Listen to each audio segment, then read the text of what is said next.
but I'll try to catch up to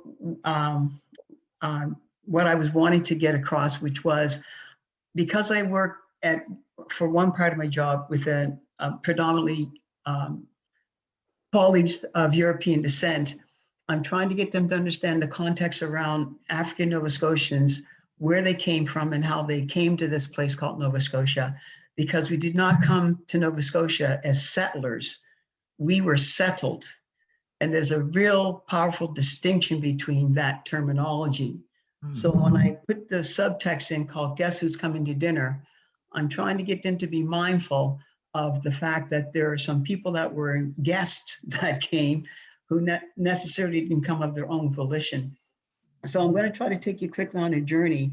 And some of these things that you're going to see on these slides, you already know, but I'm giving it in the context of leading up to the decade for people of African descent. So this next slide is really all about that notion that people of African descent come from that grand place called Africa. And my colleagues do not know the immensity of this place. They have no understanding of the breadth and scope that Africa has to offer. And so if I say to them, do you know that there's a penguin colony off the coast of South Africa? Did you know that you can go to Mount Kilimanjaro and you could find snow? They're amazed at not knowing about this place. So I feel it's my duty and sometimes a challenge to get them to understand the vastness of the place that we call Africa. And so I try to give them this particular context that says, United States of America, India, Western Europe, China, Argentina can fit into the continent of Africa, where my ancestors came from. So you need to understand that the diversity is there in all of its glory. But we as African Nova Scotians, you should see us as a singularity.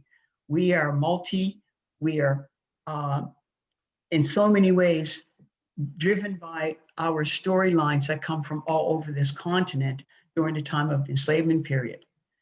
Along the same lines of talking about the largeness of Africa is the fact that we were at the mercy of the colonial powers that did what they did to us.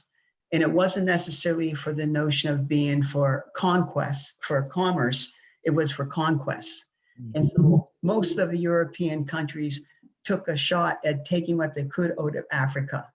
And because of that, Africa in and of itself is now carrying a colonial legacy that here in Nova Scotia, we are still trying to come to grips with, because we have people in our province that are from the Francophone African countries, and they have a certain way of looking at the world. The English speakers have a certain way of looking at the world, likewise for the Portuguese.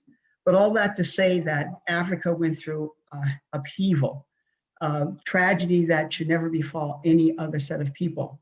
But we were resilient because we came out of this place called Africa, and we made our way across the Atlantic Ocean to some of these places that were known as the British colonies. And as you know, that journey across the Atlantic was not easy. Some of our ancestors did not make it, and we have to honor their memory. But those that were able to survive because there's something special in that DNA.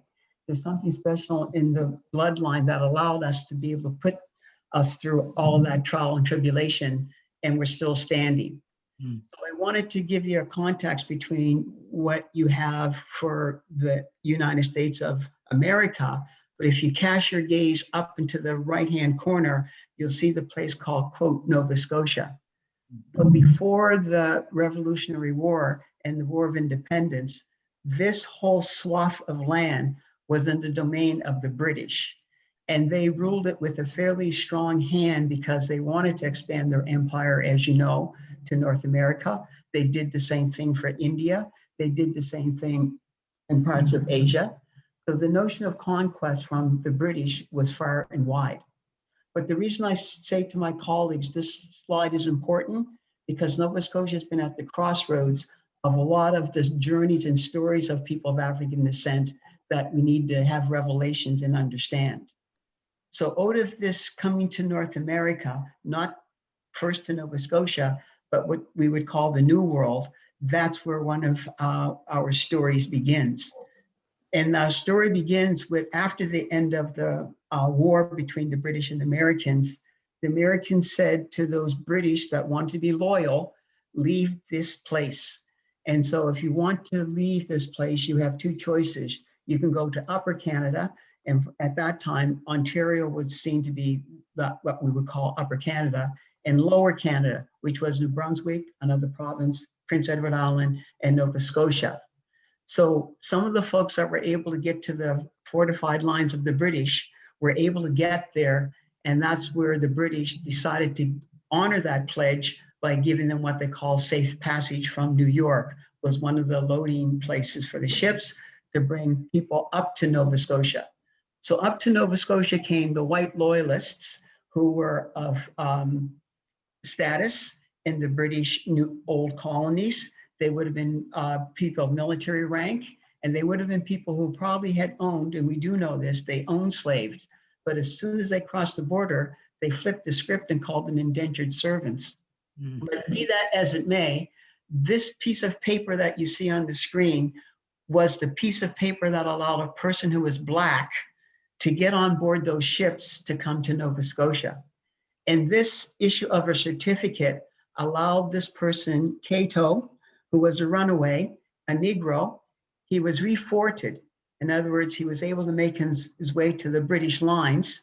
And that's because of the proclamation that was done by William Howe and Sir Henry Clinton that said if any Blacks or Negroes were able to make it to the British lines, they would honor them by allowing them permission to go to Nova Scotia or whatever else he may think is proper. And I want you to pay attention to the person who signed off on this. His name was Brigadier General Birch. The story goes that General Birch sat down with General Washington in a tavern in New York, and they were deciding what would stay, what would go. Obviously, the human cargo that were white were able to leave. And then it was a dialogue and a debate about all the other things under the guise of property that the Americans wanted to stay behind. And as the story goes, Brigadier General Birch said, no, those individuals that fought on our lines were going to be given safe passage. So here in Nova Scotia, there's a small place called Birchtown, and it's in honor of this Brigadier General who kept his promise to allow Blacks to come into Nova Scotia. So from 1783 onward, there's been the beginnings now of what I would call a settlement of Blacks in Nova Scotia. Those Black loyalists that came here were denied what they had been promised, and that was the notion of land. That was the opportunity to have opportunities for work. And as it was, as you can imagine, in an opening up of a new colony, a new frontier, you had to work from sun up to sundown in order to clear the trees, in order to get yourself crops, in order to build a house. But here in Nova Scotia, because we were still under the British Empire, you could not cut down a tree and think that you were going to be allowed to go forward with your building or your clearing of the land. Because every tree was the property of His Majesty's Navy. Because back then, all the ships of the British Navy were made out of wood. So the timber stocks here in Nova Scotia, you could not cut them down until they were surveyed, because some of these tree stock was designed and destined for the British Navy. So this slowed down people getting what we would call their land claims to their proper rightful ownership of land. Because unless you had your property surveyed, you were left to squat or left to be on somebody else's property that had already been cleared. So the Black laws become part of that root, part of that DNA about who we are as African Nova Scotians 200, 300 years ago. Fast forward to the Trilani Maroons, who also came to Nova Scotia after the Black Loyalists. And that's, again, another story that connects the British with war. And as you know, the British also were trying to conquer most parts down in the Caribbean, and Jamaica was one of those places that they had under their control. But there were a lot of small encampments where you weren't able to enslave these individuals, and they ran up and they hid in the hills. And these particular individuals, there's a storyline that say they traced their ancestry back to Ghana.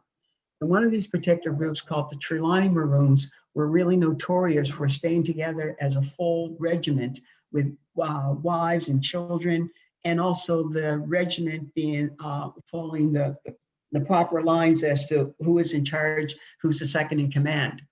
And because of time, I'll just compress the story down to say that the Maroons were from Trilani, from the hills in Trilani, were given a choice.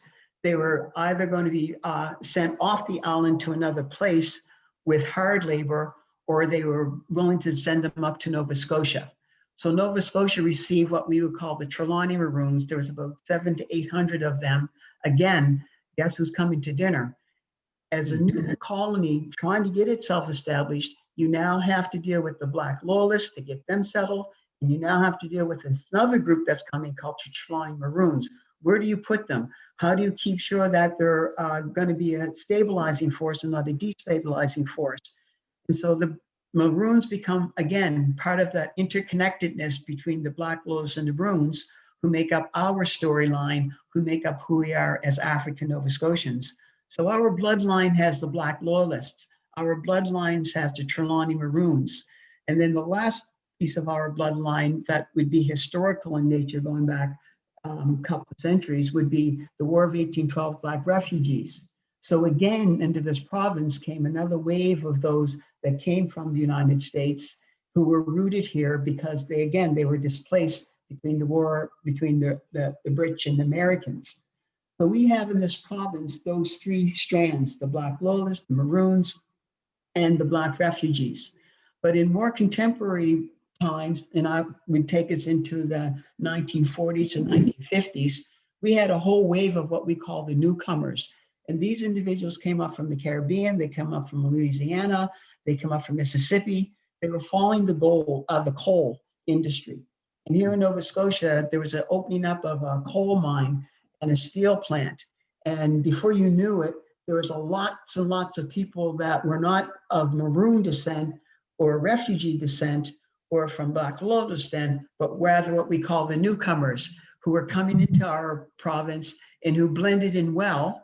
And they blended in such a way that they are now part of this story of that narrative as who we are. And I would say since the 70s, there's been an influx of those from the African diaspora continent coming to make Nova Scotia their home.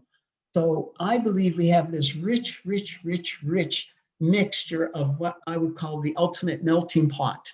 And that ultimate melting pot allows us to be able to capture all this infusion of the Black Loyalist bloodline, the Trilani Maroons, the War of 1812, Black refugees, the newcomers, and the recent African diasporians.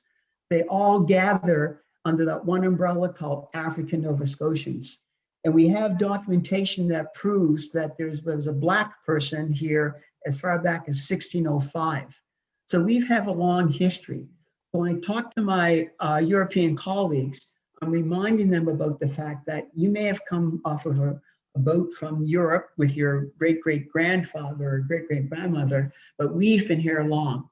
And that needs to be respected because that history needs to be respected and understood. So that, again, is trying to now position where you are all and where I am to say that the only thing that stops us is this geographical boundary. But we have, I think, in our bloodlines, a lot of DNA that's similar, a lot of opportunities of having the same sets of experiences. And we need to use that as our strength and not see it as something that divides us. So here in Nova Scotia, we have what we could classify as about 48 to 50 various small communities that still call themselves of African Nova Scotian descent. So this particular slide tries to look at the province as a whole, and then it looks at the small little settlements that are here. And as it is probably in a lot of places in the United States, out of sight, out of mind. Most of these small settlements are on the periphery of an urban or a strong core town. And there used to be what we call the sun-up laws. You could work in those towns and those cities, but by sundown, you better be back at where you're supposed to be in one of these small little communities. And all these communities have remnants of being a Black Loyalist group or a Black refugee group or a Maroon group or a newcomer group. And It's a challenge sometimes because you can always tell when the person utters their last name, which particular branch of the tree they're from. My last name is Hamilton. Automatically, people know that I'm from Beetrel. Automatically, they know that I've got roots down in Shelburne as part of the Black Loyalists, but also the refugees. So we've got this really rich tapestry that the Office of African and Social Affairs is constantly trying to promote. And each side, inside of each one of these communities, you would have small organizations. You would have probably an old one-room schoolhouse that converted into a community center. And you would have a lot of volunteer effort with these communities trying to stay alive. For these small communities without any effort from government for the most part, still trying to be the narrative and still try to offer something to their communities. So my job is to make sure that I can tie these two pieces together. Government services, being able to deliver it in a respectful, culturally appropriate way, and then the community being able to articulate what it is that they expect of government. So the Office of African and Social Affairs is where I do my heavy lifting. I've been there since the beginning, which was about maybe 15 years ago, when I was asked to write what the design of this office would look like. So I was given a free pen to try to craft what I thought was going to be the best opportunities for African Nova Scotians to have some kind of a structure inside a government institution. So we came up with this notion that's saying that ANSA is a vital link that connects government and the African Nova Scotia community. That's the mantra that I preach to my staff every day. That's the calling card that we say to the community. And when we are able to get to this point where we create the right kind of relationship, the government shows up differently. It's about government working with us, for us, but not about us. We have what we call a vision statement and a mission statement. And this is trying to make sure that we signal that government has done a few things that were appropriate, or government has done a few things that the community has looked at as being good, but that's not enough. We got to build on that. And we do believe that our mission is to support, assist, and enhance those kinds of things that government is doing for delivery of the services to African Nova Scotians and be a partner. If I have to call out the notion of it being a racist initiative, I will. But for the most part, I start off by saying, if I do not see the equitable delivery of the service, then we've got a problem, let's resolve it. And sometimes those problems that I see are in the practice or in the policy that's inherently wrong. And it takes some time to get people to see the light. And if they can see the light, then I don't have to verbally abuse them. But sometimes they don't see the light, and then I have to use a certain kind of armament that talks about a racist attitude, that talks about still a colonial mentality. But I reserve that because I do think that there's good in everybody, and they just got to be able to see in their heart when they're doing something wrong. So sometimes the heart leads the mind. When we're in the community, it means that the community now can see, as it relates to working with government, we give voice in issues. And we give it from the point of view of saying that it is real. It's not something that is just been because the community is saying it without the factual evidence. We're always providing what we can, the right kind of data, the right kind of analysis. And government is not used to working, I think, with marginalized groups. So we've been seen as the best way forward, not only for African Nova Scotians, but I could say with other marginalized groups, because people are understanding how we create those relationships first, and we stay true to those relationships with the community. And oftentimes we have to give validation and respect to our concerns, because sometimes government can be very dismissive. Oh, it's not as bad as you think. Or, well, we're going to get there, but we're not going to get there today. We'll take it under advisement. That time is gone. It's past tense. So you need to give, that is government, this notion of respect and validation to what's being said. And that open dialogue is a space for the community and the government to sit and see that there is a synergy that can come about for a notion of betterment. And I can tell you that I speak truth to power a lot, because I can say to my government colleagues that are my bosses or that I work for, if I don't feel that it's genuine, I don't mind putting the pen and walking away. because that to me is a signal that you're just doing this as window dressing. And I'm not to be seen as anybody's poster boy. I want to get on with doing this work. And as a public service, we've got to do a better job with our communities. So let me get on with it. So we do have a strategic plan. It's been the one that we go back to every now and then, but it was built on all the things that have gone on historically and contemporary about things that were wanted from this community. There are a number of profiles that we did on the African Scotian communities and what their needs were. And then, as you know, in government, you write a report, it sits on a shelf. So we pulled down every report that we could lay our hands on when we were building the office and tried to look to see what were the promises that were broken, what were the promises that were kept, and allow that to be part of this guide that allows us to come fully to say that this is the best opportunity for an office to meet its goals and its targets. All my blah, blah, blah that I'm doing is not without challenges. So working across government departments is hard because departments tend to stay in one silo and they don't see integration across government. And that's what you have to do if you're talking about marginalized groups. You can't send mom to community services and then not have a conversation with people in education because of her children, or to be able to talk to mom and dad about making sure that father and mother are employed or on some level of getting more academic achievement. You've got to be able to have that opportunity to collaborate across government departments in order to deliver the services, because it has to be human-centered. Don't protect the policy, don't protect the system. You're there as the public service, in my job, to make sure that it's much more human-focused and not just trying to support the system. And then you work across different communities. That's a challenge. Trying to get more databases of information. That's always been a challenge. And then consensus onto discourse. Let's decide how we're going to have this dialogue to make it respectful. Because oftentimes government thinks it knows what it's doing and it already has a playbook in mind. And I sometimes have to tell them, that's not going to work for the community. It will not work. Take that away. Come to the community meeting and just come with a paper and pen and listen. So it's been a lot of challenges over the years, but we're still standing, we're still connected. There's a government reality with human resources and funding and an engagement strategy. I live with that. Then on the community side, as it is when I'm sure with this group, we live by support with volunteers. If you want to talk to the community, it's after 5 or the weekends. Don't think that you're going to set up a meeting at 10 o'clock with government officials in the community, because chances are, one, the people that should be there are probably out working, or two, that's being disrespectful and not understanding that the community's needs come first, to put food on the table, to make sure those children get to school. So if you want to come and have a community meeting, you do it when we're also available. So I've been trying to do those kinds of things to get government to understand the community's reality. And sometimes I'm really successful. Other times I'm kind of like still knocking at the door of their brain. I'm not going to get into this because I think it's more important to spend the rest of the time talking about the DPAD and the action plan.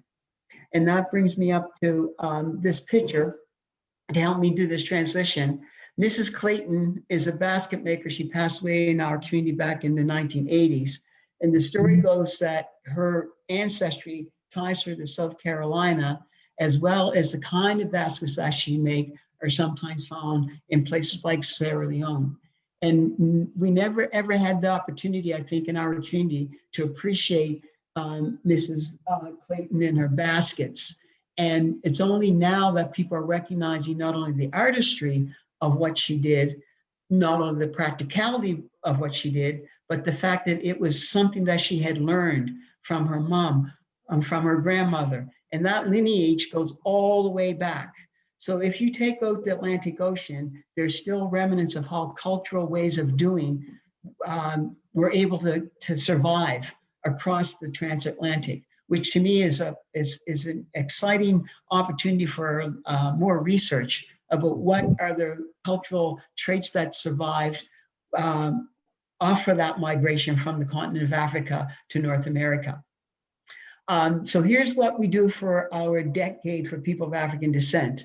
If you think you're too small to make a difference, you haven't spent a night with a mosquito.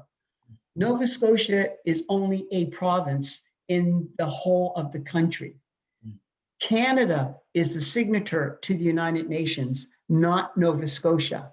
But we have risen above the country by declaring that we want to take ownership of the Decade for People of African Descent action plan for this province.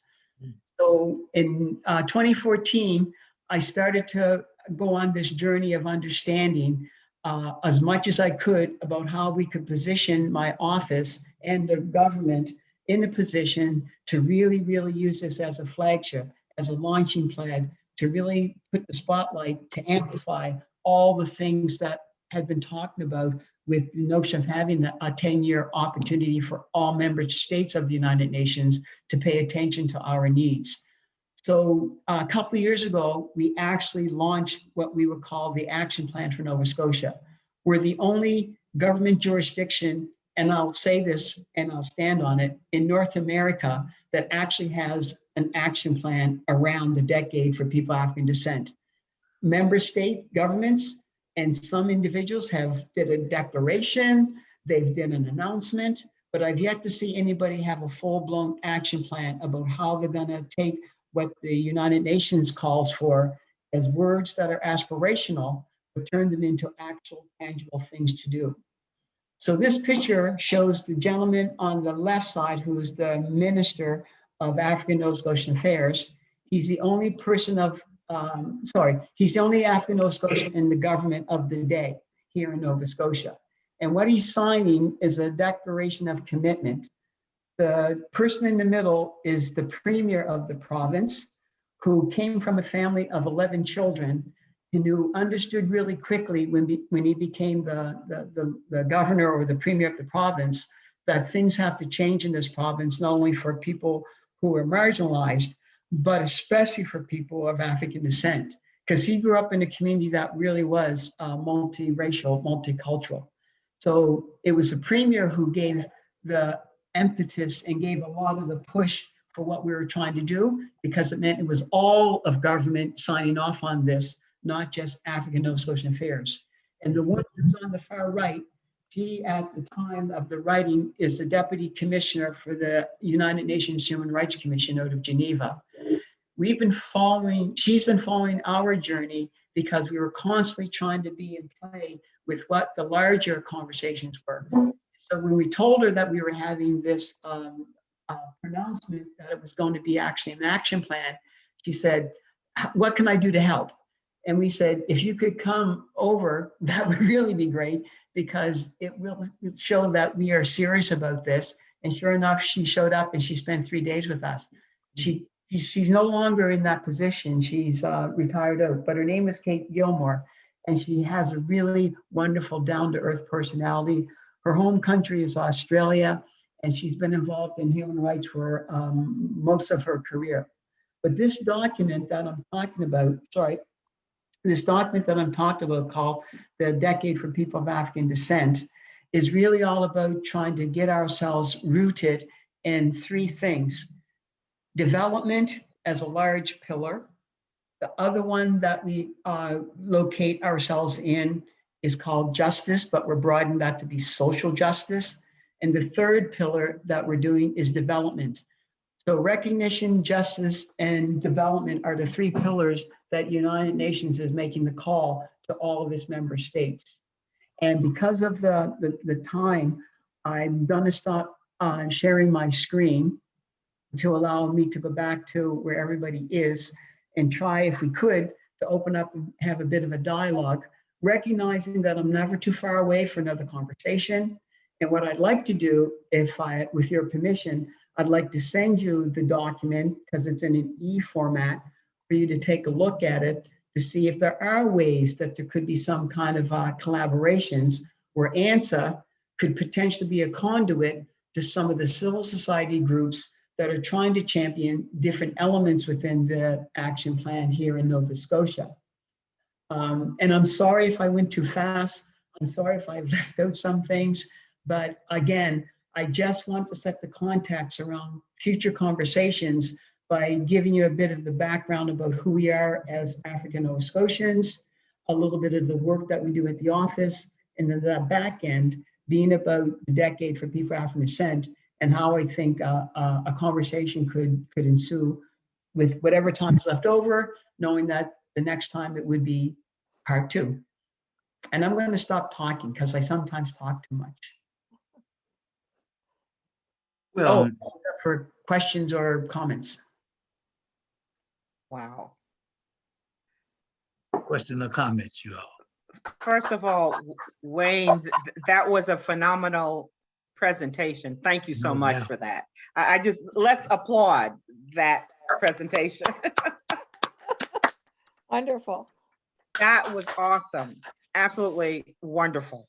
I look forward to getting the PDF of the presentation, because it's amazing that you're the only entity that has actually done a plan Right. for implementing whatever aspects that you know, the 3 aspects or whatever that you're going to do.